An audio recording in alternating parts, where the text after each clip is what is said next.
हरे भरे पहाड़ों के बीच बसा एक छोटा सा गांव था, फूलगढ़। यह गांव अपनी खुशबूदार फिजाओं और रंगबिरंगे फूलों के लिए मशहूर था। लेकिन सबसे अनोखी चीज थी फूलों की साइकिल, जिसे सिर्फ एक ही लड़की चला सकती थी, कानन। कानन कोई आम लड़की नहीं थी, उसकी हंसी में घंटियों की खनक थी और उसकी आंखों में फूलों की ताजगी।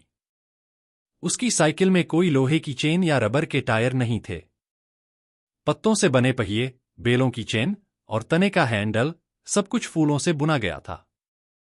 जब कानन इस पर सवार होती तो यह हवा में तैरती सी लगती और जहां से गुजरती वहां फूलों की बारिश हो जाती।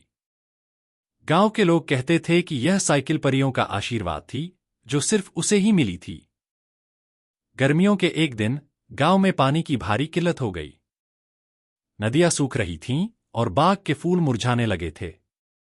लोग चिंतित थे कि अगर जल्द ही बारिश न हुई तो उनका सुंदर गांव उजड़ जाएगा। कानन को एक उपाय सूझा। उसने अपनी फूलों की साइकिल निकाली और पूरे गांव में दौड़ लगाने लगी। जैसे ही उसकी साइकिल आगे बढ़ी, फूलों की पंखुड़ियां जमीन पर गिरने लगीं और वहां हरियाली उगने लगी। धीरे धीरे उसकी साइकिल के जादू से पूरा गांव फिर से महक उठा। और फिर अचानक चमत्कार हुआ। आसमान में बादल छा गए और झमाझम बारिश होने लगी। गांव वालों ने देखा कि कानन की साइकिल सिर्फ फूलों से नहीं बनी थी, वह उम्मीद और प्रकृति के जादू से बनी थी।